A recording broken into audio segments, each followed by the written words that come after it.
February 17th, 2013. From El Cajon, California, this is episode 13 of You Can Bet on That.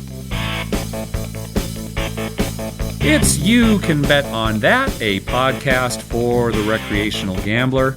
I'm Mark Duvall. Once again, I'm here with Dr. Mike. Hello. So last episode, Mike, we were talking about video poker, and we had mentioned that when you go up to a machine, typically video poker machines now, you have a choice of different games that you can play. Right.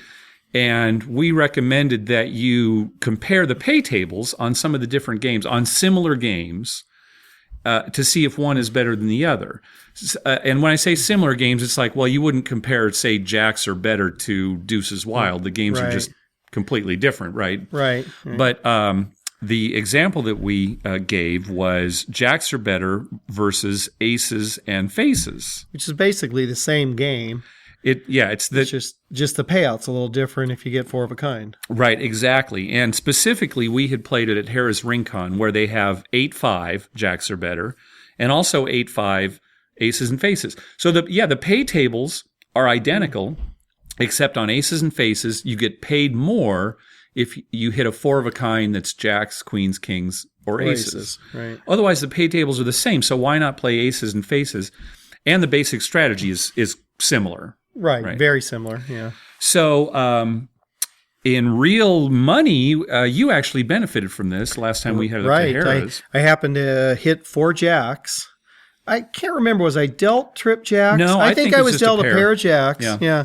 And then I drew two Jacks, so I got four Jacks. So it turned out to be a $75 bonus, extra money. Had I just been playing Jacks or better, I would have made $75 less. Right, because you were playing a $1 machine, $5 each pull, each hand. And you hit four Jacks that paid $200. And if you'd been playing Jacks or better, it would have only paid $125. Yeah, it's a good deal. So just making the right decision, at the beginning. Right, playing the right game. Yeah, most of the time you're not going to hit those quads. No, but that's the thing, right, in the long run. And when we're talking long run, so, as an example now, if Jacks are better, 8-5 Jacks are better, if you're playing perfect strategy, there's a 97.3% return on your money if you play it perfect. Compared to Aces and Faces, 8-5, it's a 99.26. Right. And that's a significant difference. You hear those numbers, you might not think so, but that's a big difference. Oh, it's 2%. It's that's your pass line bet. That's the edge the casino has on you. Yeah.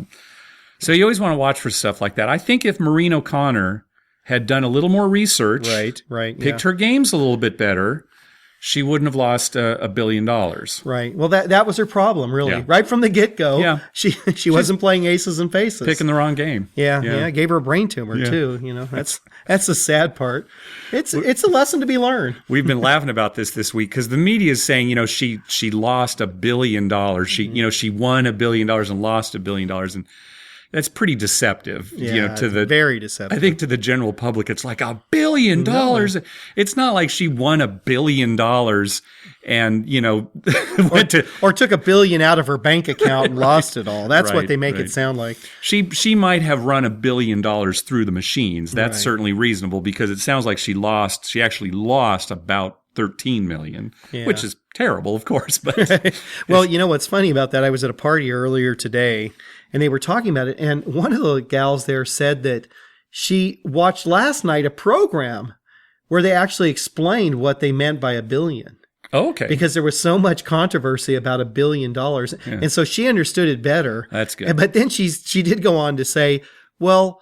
Yeah, but, how can you do that playing $1 at a time? And I'm like, no, they have machines where you can, at $100, in, so you could be playing 500 a time, $500 a pull. Then she realized, oh, okay, that could add up. Yeah, but the general public, Right. Yeah, they don't know. Yeah, she could have been playing like $5 coin in, or like a $5 machine, $25 a hand for a long time. But you're right, she could have been playing $25 machine, $100 machine. Right, $100 machine, it'd go quick. Yeah. So anyway, last time we were up at Harrah's, we were playing some craps, which we usually do. And it was a losing session overall. It wasn't all that good. But at one point, I got the dice, and immediately established a point of 4. And that's a hard point to make in craps. And made it right back. Made it right like, away. Hey, Yeah. good, all right, good. Made it 4 right back. And then I on the come out roll again, I rolled a 10. So now my point is 10. The other It's hard one. That's another hard one to make. And then like right back rolled another 10. Mm-hmm. It's like, oh, okay. So I'm having a pretty good roll and people are happy. I'm making these points. Yeah, we're thinking fire bet winner. Yeah, Fire bet exactly. We'll talk about the fire bet in a little bit too. So anyway, I come out again and I come out again on a 10. It's like everybody's groaning. It's like, Yeah. oh no, another 10. It's so hard to make. And so Mike looks at me, and so that all the table can hear too, right? Well, you forgot to say when you made your 10, your first 10, you made it hard, a 5 and a 5. It was a hard 10, yeah. And I had a $10 bet That's on right, it, that's which right. I parlayed into a $40 bet. Yeah. And so when you're coming out again, you made the 10. So I still had a $40 bet. So I turned to Mark and I said, if you make this 10 right back hard, 5 and 5, I'll crap my pants right here. That's what he said. So everybody heard that. So we're all worried, of course. And so I roll the dice, and luckily I rolled a 5, and it's like, phew, okay. So then I looked at Mike and said, okay, we got past that. So now I can roll a 10 safely, right? You're not going to crap your pants? He said, yeah, that's fine. So I rolled, and I rolled a 10. So, Hard. Yeah, hard 10. Hard 10. So everybody was happy and laughing, about that. So come out roll again, and I come out again on a 10. I rolled another 10. So once again, you said... I said, roll it right back because I still had another 40. I'd won 280 on the last one. Yeah. I said, roll another hard 10 and I'll crap my pants. So I got the dice and rolled, and I rolled a hard 10. So everybody's laughing. Everybody's backing away from Mike. What's going to happen? All right, they're going to have to clear the table. I immediately yelled, housekeeping! And he's like kind of, squinting down. So it was a lot of fun. What's funny is Lizzie, the pit boss, had come over and not heard the first part, and all she sees me is squinting and yelling, housekeeping. And she was like, what? What's going on? Oh, my gosh. But anyway, and then after, it's funny. And then I came out, I think, on a 4 again. A 4. And then didn't make that. Yeah. And that was the end of my roll. But Yeah, you had 4 points established, 2 4s and 2 yeah, 10s. Yeah. So it was a good roll. But overall, losing session, that was the way it goes. At least we had some fun. So this week, we're going to skip the poker home game segment because we're going to respond to some listener mail, and we've got a lot of it to get through. So first of all, we got an email from a friend of the show, Miken, who wrote to us and said, Mark and Mike, every day for the last little while when I drive to Olympia, Washington, the Emerald Queen Casino has a big marquee. It's the same marquee that flashes Air Supply, February 14th. And this marquee says, fire bet on craps. What is that? Okay, so the fire bet, the fire bet is a side bet that has been created for craps that not every table has. In fact, most craps tables that you go to don't have the fire bet on there. But it's a bet that, a side bet that gives you the opportunity to win a lot of money on a small bet.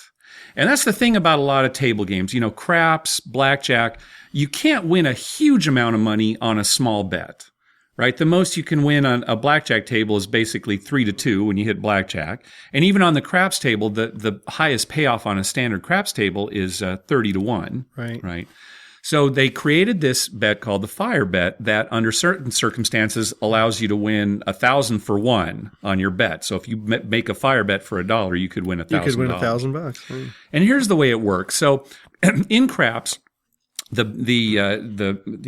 basic point behind the game is to make points. That's the point of the game, is to make points. And at the beginning of the game, if you roll a point number, and there are 6 point numbers, if you roll a 4, a 5, a 6, 8, 9, or 10, those are the 6 possible point numbers. If you roll that on your first roll, they mark that number on the layout, and you try to roll that number again. That number becomes the point. So in other words, if at the beginning of the game you roll a 6, now you keep rolling the dice trying to roll a 6 before a 7. If you roll a 6, you win. If you roll a 7, you lose. Exactly. That's called a point. Well, here's how the fire bet works. You make the fire bet when a new person is shooting the dice. And you recall we were talking about craps before. A new person rolls the dice when somebody has failed to roll their point. They've rolled a 7, the pass line loses, and the dice move to the next shooter at the table. So there's a special place on the layout to make this fire bet, and it's usually a pretty low maximum that you can bet on it. Right. Well, the most I've seen at a Harrah's property is $10. Yeah, right. Is the max. Is the max. And here in San Diego, it's only $5. It's only $5, yeah. So a lot of times you see people just making a dollar bet there. Yeah. And the way that a fire bet will win is if a single shooter establishes and makes at least 4 unique points, the fire bet will win. And when I say unique points, I mean, 4 or more of the possible 6 point numbers. So in other words, if you establish and make a point of 6, and then you establish a 6 again and make it, you've still only made 1 unique point, a 6. A 6. Okay. But the fire bet will pay if a shooter, makes a 4, makes a 5, makes an 8, makes a 9. They've made 4 separate points they've won on that. Then the fire bet will pay. Now, the number of unique points that a single shooter makes will determine how much the fire bet pays. And yeah, most of the Caesars properties, if the shooter makes 4 unique points, it's 25 to 1. Correct. 25 for 1. 25 for 1, right. If it's 5 unique points, it's 250 for 1. 250 for 1, right. Correct. And if it's all 6 points, it's 1,000 for 1. Correct. And that's kind of the appeal of the fire bet. It's actually got a huge house edge, about 20%. Oh, it's a terrible bet, really. From a house edge standpoint, it's bad. But for action, it's kind of fun. As a shooter, he's made 3 numbers. Maybe he can make a 4th. Right. And you're throwing a dollar out there on it. In the big scheme of things, it's the dollar, you would tip or something. So a lot of people do it, at least for $1. Yeah. It is. It's a fun bet. Yeah. It's a fun bet. Now, if you're like us and you play a lot and you're going to put $10 on it every time, well, it adds up significantly. Oh, yeah. Yeah. Because, you can go a whole session, you can go a whole day, you could go a whole week and not win the fire bet. Well, we've managed to go 20 some years and never hit 6. We've never hit 6. Now, we have hit 5 a couple of times. Yes. And on one occasion, I wasn't betting at the time, but you got up to a 6th number. Yeah, I got up to a 6. It was a woman at Bally's we were playing, and she had made the 4, the 6, the 8, the 9, and the 10. All she had to do was make a 5, and she actually came out on 5.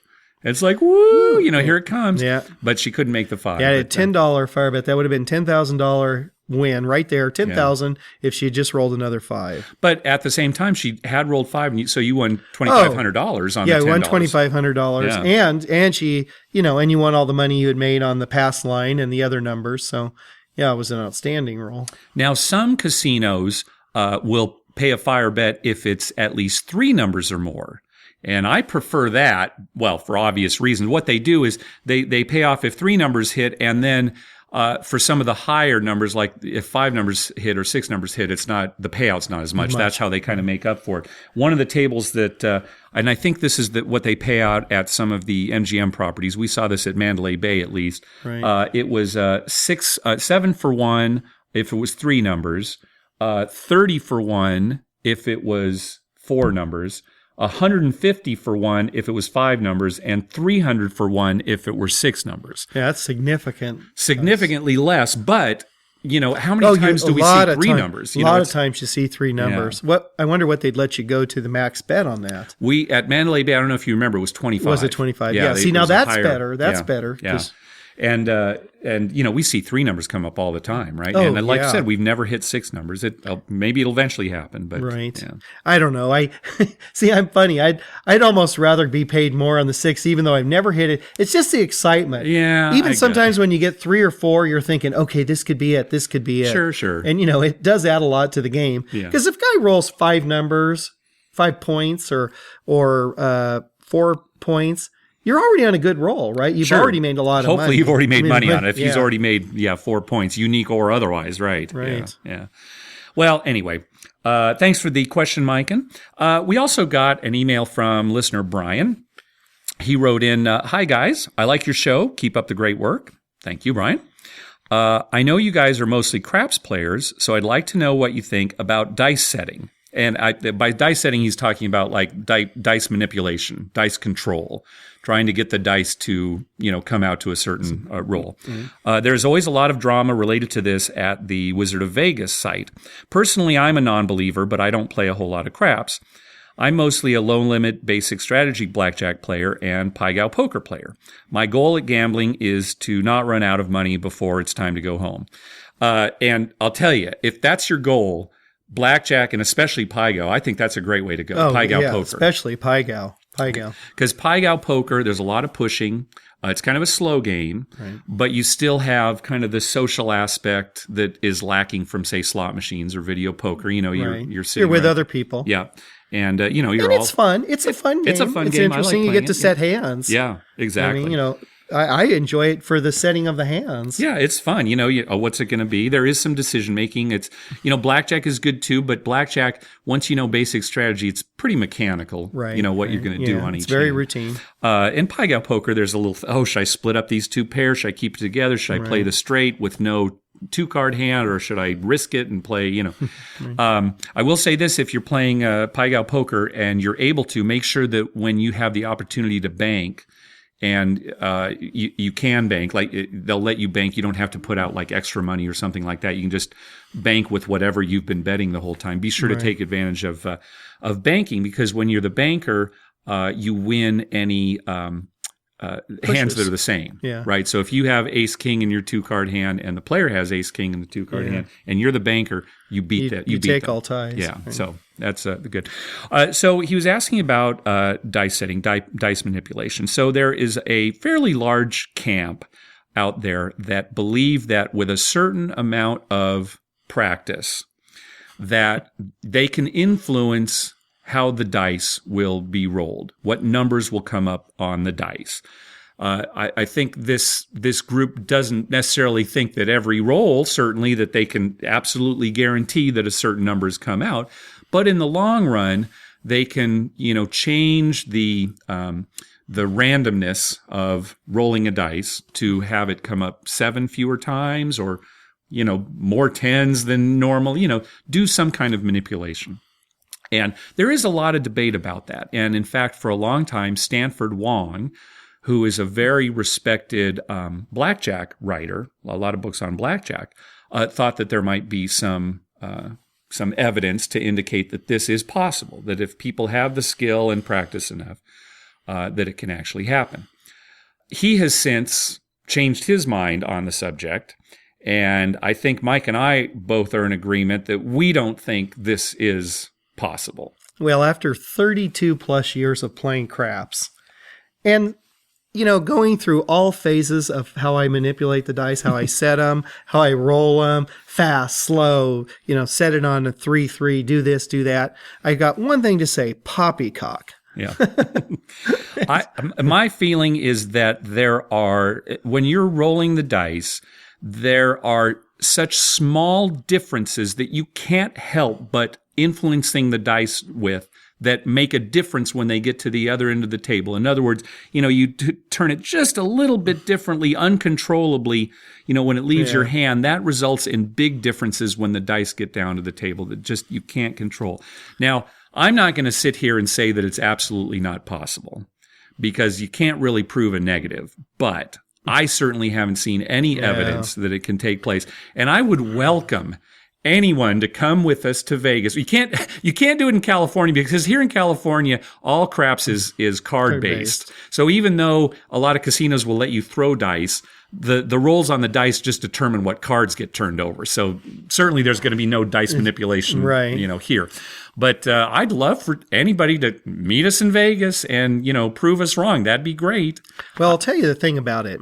In any game where you use muscle memory, and I'm talking about things like a golf swing, or a bowler, or even a baseball swing. Even a baseball swing to some extent. But in a lot of sports, muscle memory comes into play, and a guy will say, well, my swing is the same every time because they have that muscle memory.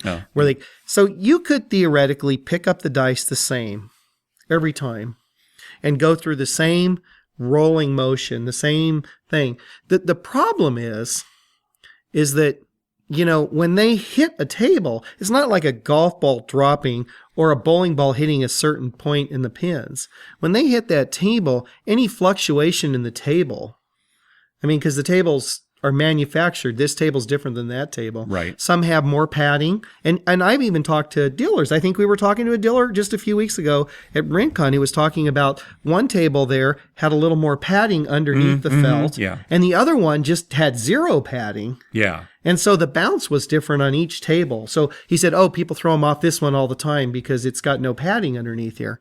Well, so if you're going from table to table, you may be doing everything the same, but the table's changing. The lengths of the tables are different. Yeah. Harrah's Rincon has 3 craps tables, soon to have 4, and all 3 craps tables are different size. Yeah, right.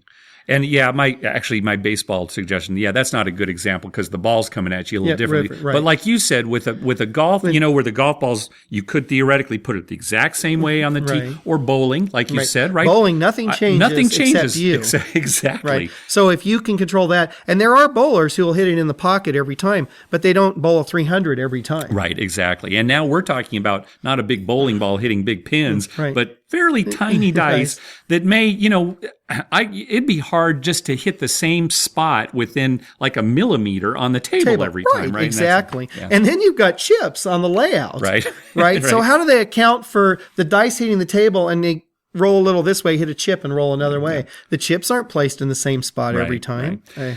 So I'm sure the true believers will have an answer for every one of the problems that we've brought up here, and that's fine. Like I said, we can't prove that it doesn't exist. If somebody would like to show us at a craps table, that'd be great. We'd like to reap the benefits. Yes, I would love to reap the benefits if you could throw of a dice controller. Just throw a hard 6 every time. That's all I want. Just throw a hard 6 every time. Not asking much. Yeah. Get Stephen Hawking working on this. He'll figure this out. All right. Thanks, Brian, for the email. Another listener, Taylor, wrote to us, said, "Hey, guys.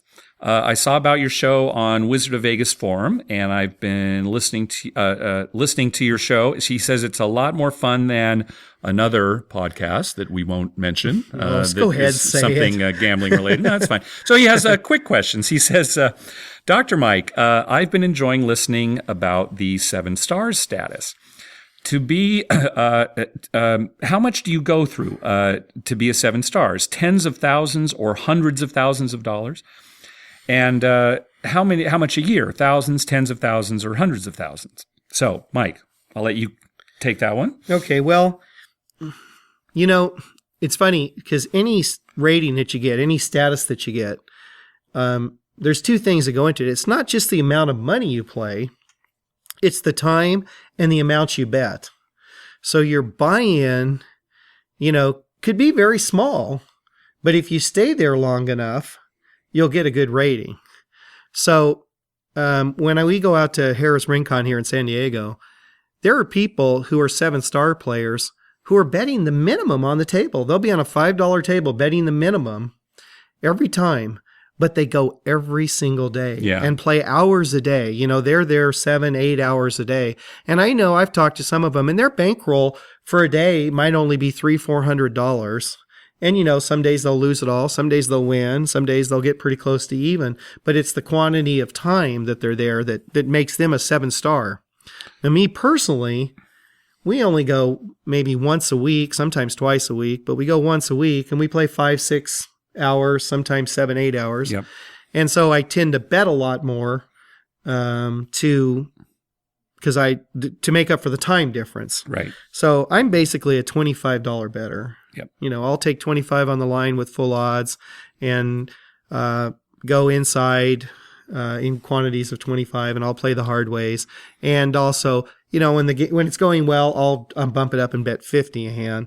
But I would have to say, honestly, it's definitely not hundreds of thousands of dollars. Right. It's more like tens of thousands of dollars for the year. As a bankroll, yeah. As a bankroll for the year. Yeah. And you can do a lot of damage with that. I mean, that's plenty of money. You certainly don't have to, have a $50,000 bankroll to be a 7-star status. You could do it, I think, with probably a 15, 20,000. If you had 20,000 for the whole year, sure, you could be 7-star, no problem. Oh yeah, I agree. And I think you could even back that up with some we play craps, and again, how you get rated at a craps table is still a mystery to us. But if you're playing like video poker, you could even work it out. Okay, what's the edge on this video poker machine? What if I play perfectly? How much coin in do I need? Right. And I think you'll find that it's under like $10,000. Oh, sure. 7 stars. Sure. Yeah. And you never know what's going to happen in a year. Now, I made diamond last year, just basically scraped into diamond, and I actually had a winning year. I went back and looked at all, and this was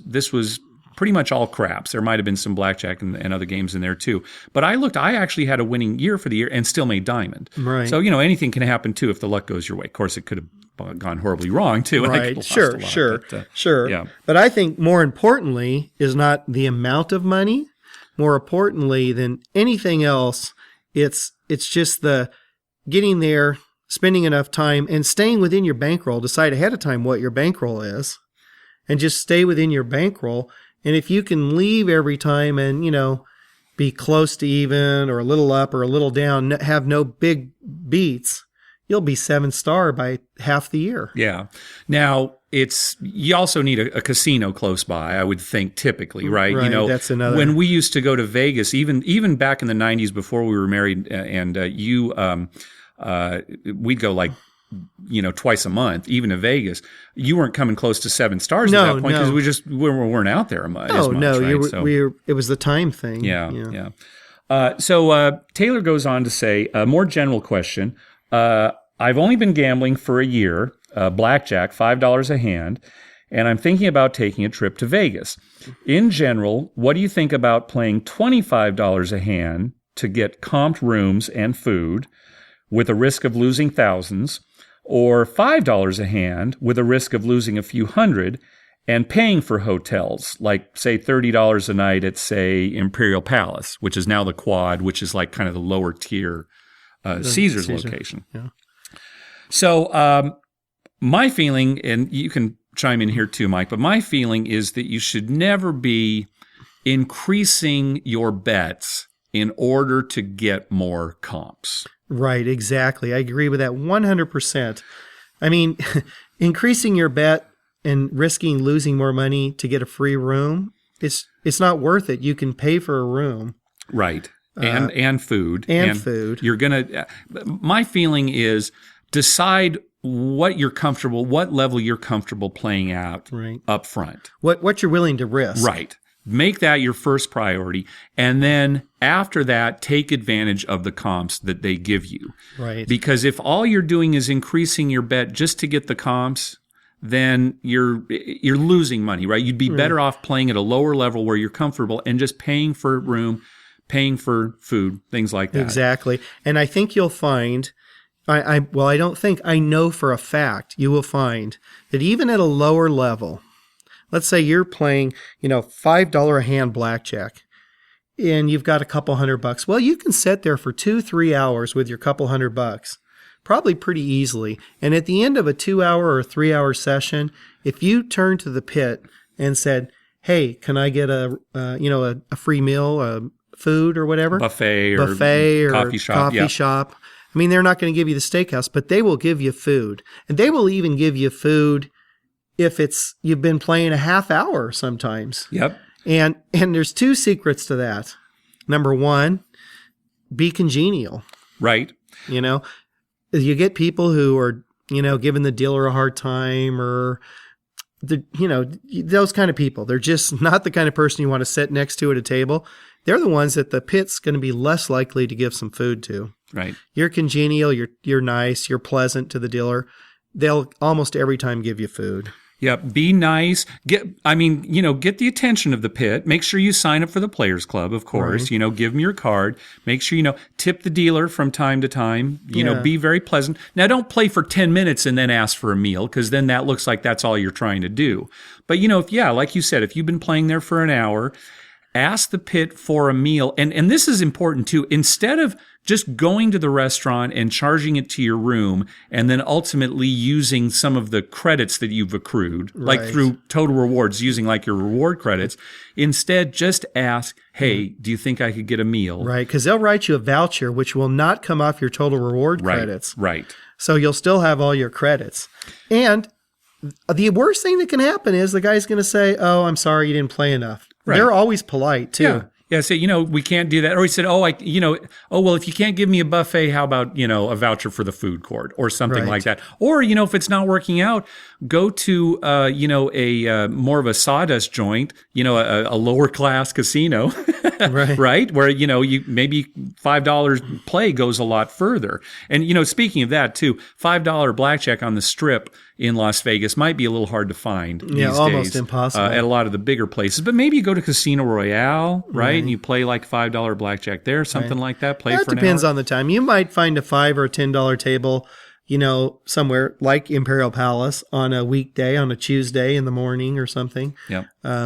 But yeah, I mean, you never want to bet more than you're comfortable with just to get food and Yeah, that's always a no-no. and if you're in Vegas for a weekend and you're seriously playing, now when we go, we seriously play. I mean, we're not, unless our wives are there, we're not going to shows. Right. We're not, we're gambling pretty much Right. the whole time. Needing to eat kind of gets in our way. Yeah. Sleeping, We're it's pissed. annoying. Yeah. We're pissed off that we have to go eat. Yeah. So, we're playing. And if you're putting in that much time, even at a small limit table, at the end of the trip, you ask to talk to a host and say, I've been here, 2 days and been playing pretty regularly. What can you do for me? Yeah. And a lot of times they may not comp the whole room, but, they might give you half off. They might, take the whole thing off. Yeah. That's all you do. Yep. Always ask. And like you said, the worst they can say is no, and then say, okay, thanks very much. Maybe you find another place to play. Right. But I want to reiterate it. Don't play more just to get comps. If you're more comfortable playing at higher levels, that's fine. If you've got some kind of advantage play, you're counting cards, that's another reason to increase your bet. Right. But not to just get more comps. No, you can get all that stuff. And a lot of times you'll just get it. They'll just give it to you. They want you back. That's the secret. Yeah. Really, they want you to come back. Even the $5 player, they want you there. Yeah. And another thing, this is kind of on the same topic too. If you're at like a $5 table and you're playing $25 chips, I don't even, do you get rated 5 times as much as a $5 player? No, it's such voodoo, that what are they, these table games? So just stick with the minimum, right? And if that's what you're going to get rated at probably anyway, even if you increase your base. Well, I don't know. An interesting thing. Now, speaking to that point, just last night when you and I were out at Rincon, right? I heard Mark left a little early. After you left, the guy next to me, who's a 7-star player, and he usually bets quarters. Mm-hmm. Okay. He upped his bet to 50 because we were on some good rolls. Uh-huh. And he called the pit guy over, Hong there, and he said, "Hey, look, I'm betting 50. Yeah. And they made a big deal like, oh, yeah, not a quarter. And he was laughing. No, seriously, I'm betting 50. And then the pit said to him, it's your average over the whole time you're here. Uh-huh. So, if you're betting a quarter for 5 hours and then the last 30 minutes you're betting 50, they don't rate you at a $50 bet. Yeah. They still rate you at a quarter. Yeah. So, that's how it works. And so you're a $5 player, stay a $5 player. If you're on a hot streak, of course, you're going to raise your bet up a little, but it's not going to get you that much better of a rating. Right. Yeah. So, yeah. All right. Anyway, so good. Thank you, Taylor, for the email. We got a post at our Facebook page from my sister Sue, and she wrote, when I was at Sequan, and Sequan is one of the local tribal casinos here in the San Diego area. When I was at Sequan, one of the employees told me that people pee on the seats at least weekly instead of getting up from their slot machines to use the bathroom. They think that if they leave, they'll lose out on their potential winnings. I didn't believe her, but she said, oh yeah, it happens every week. That's pretty pathetic. And I guess it does. I mean, yeah. I could see I could see it happening. Yeah. I mean, I almost crapped my pants last night. Yeah, exactly. Right. Well, you promised to do that, though. It wasn't like you were, you didn't want to leave the table. That was just a promise that you'd made. So, yeah, nobody really knew whether I did or not anyway. So, Oh my gosh. So anyway, we just want to put it out there. The slot machine or the video poker that you're playing at is not, about to pay off. It's random every time. So if you need to go to the bathroom, please get up and go. Yeah. I think that's good policy in life in general. That's not bad. Not just gambling, but if you need to go and you can go, just go. Yeah. Yeah. All right. So Sue asked us, what's the funniest thing that has happened to you or you have seen while gambling. And so you and I have been thinking about this quite a bit this week. Well, we've been gambling for, 32 plus years in casinos. Right. And we've seen a lot of funny stuff. And we've been a part of a lot of funny stuff. It's amazing what you see. Well, when we started going through this list, we realized that most of the funny stuff that we've seen at the table has been us doing something as opposed to us like seeing somebody do something stupid. Right. Well, we like to have a fun time. Yeah. All right. So anyway, here are some of the funny things that we came up with. We were staying at the old Landmark Hotel years ago. This must have been in the 80s, I guess, wasn't it? Something like that. Maybe late 80s. Right. And for anyone who's ever stayed at the Landmark, kudos to you.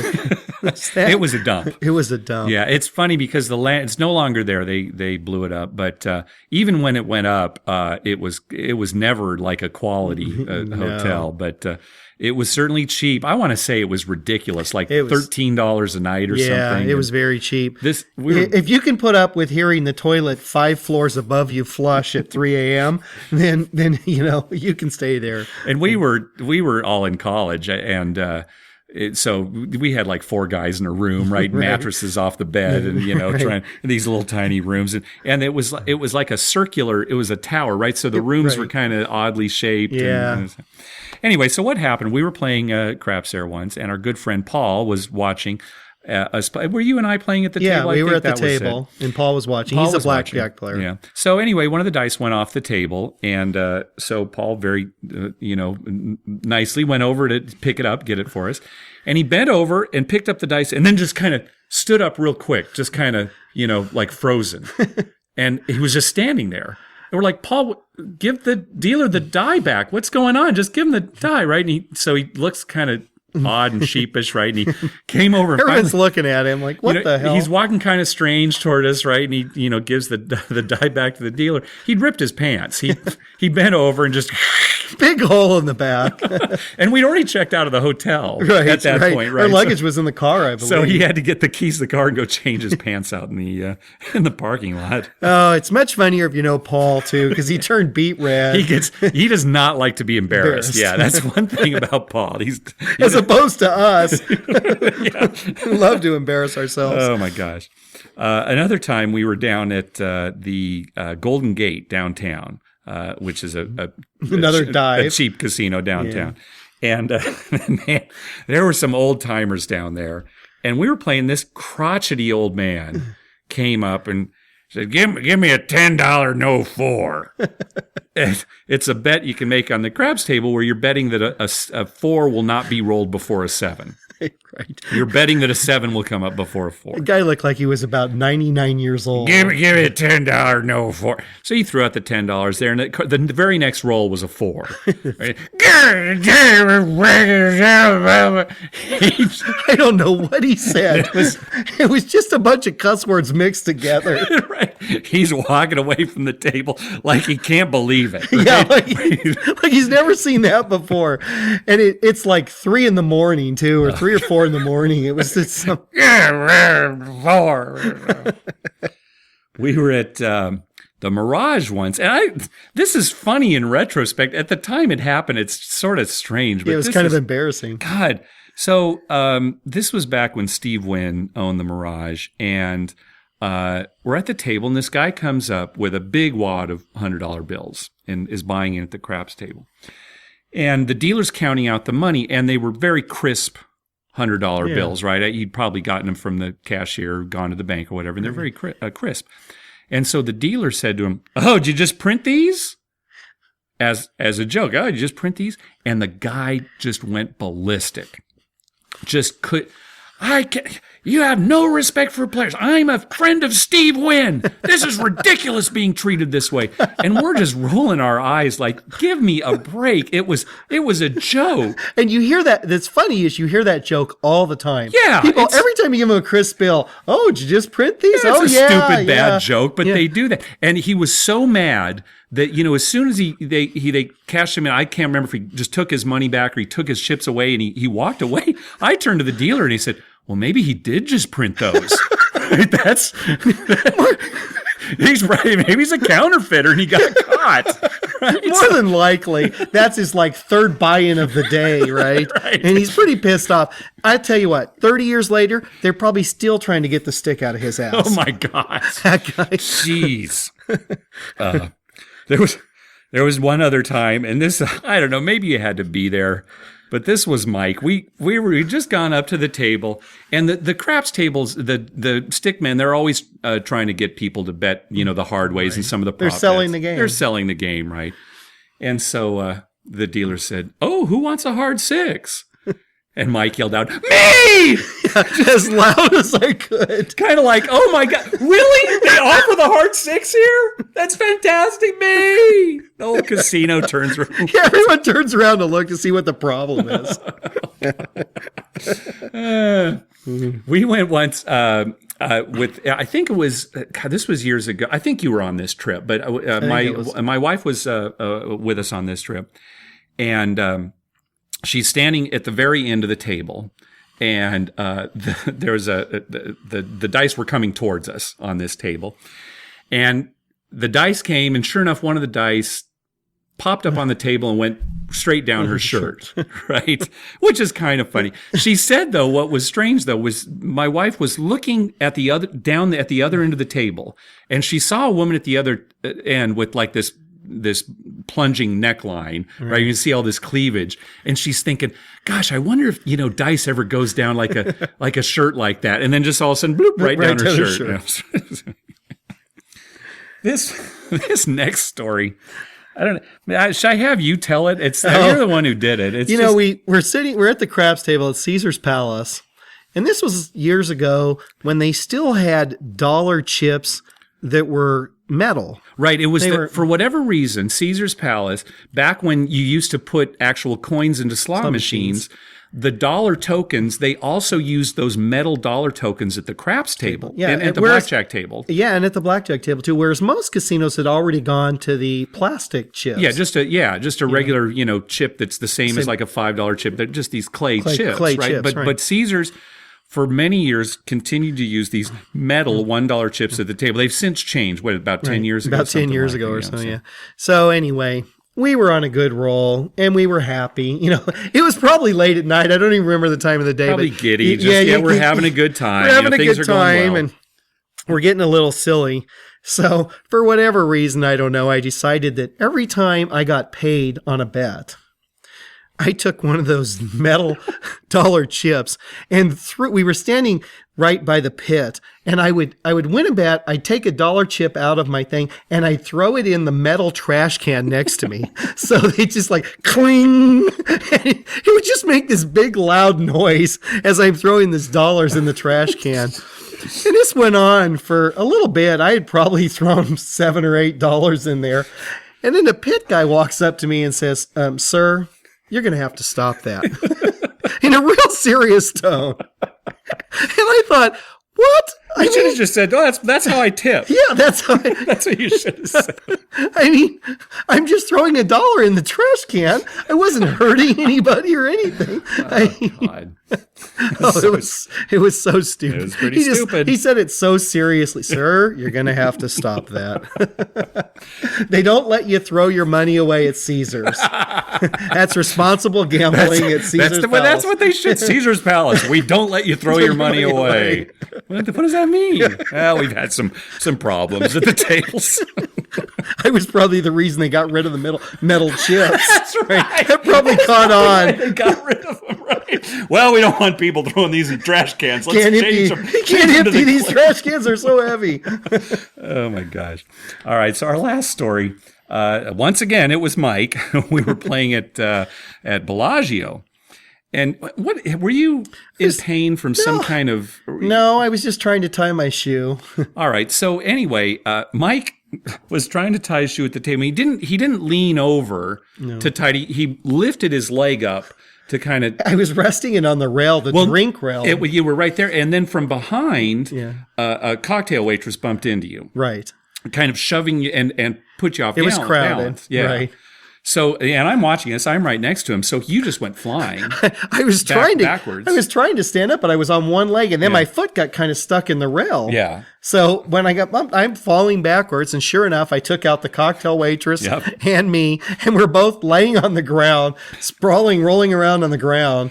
And thank God it was at Mirage and not Caesars. No, it was at Bellagio. I mean, at Bellagio, yeah. Because they had young cocktail waitresses, and Caesars, remember, had all those old... I mean, they had ladies in their 80s still serving drinks. I would have killed somebody. That was like... She didn't have any drinks in her tray either. It was just lucky she had already delivered all her drinks. She had delivered her drinks. She was taking orders, but she did have a bunch of tips. Right. In a little cup checks, that went flying. Yeah. And the casino was like very concerned about me, thinking I had a heart attack or something. And I felt so bad because I had to tell him, oh no, I just got my foot caught in the rail. What's it doing in the rail? Why is it up there? If you're tying your shoe, bend over and tie your shoe. Don't lift your foot up and then try that would mean possibly missing something at the table. That's though. right. Yeah, that's why you need to pee in your pants. Yeah, that's right. That's why people don't go to the bathroom. That's just smart. That's good casino etiquette. Yeah. All right. So thanks, Sue, for the question about the funniest thing that have happened. Those were the ones that we could come up with. I'm sure as we think back to our long history at the casino, we'll be able to think of some more. Anyway, that's going to do it for this episode of You Can Bet on That. If you'd like us to respond to some of your emails, please email us at youcanbetonthat@gmail.com. And also visit our website. It's youcanbetonthat.com, where you can check out our show notes and leave comments. Follow us on Twitter. Whenever we're at a casino, we always tweet. And we've been talking about maybe putting together a Vegas trip here too.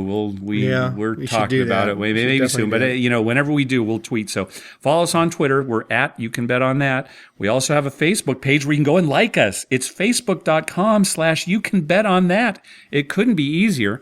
And also, review us on iTunes too. If you go to iTunes and you review us, you give us a good review, it'll help us get more listeners, and it'll bump up on the iTunes list, and maybe we'll have more people listening to the show, and that would be great. Mike, anything else this time? No, I think that about does it this week. All right, very good. We'll see everybody next time. See you later.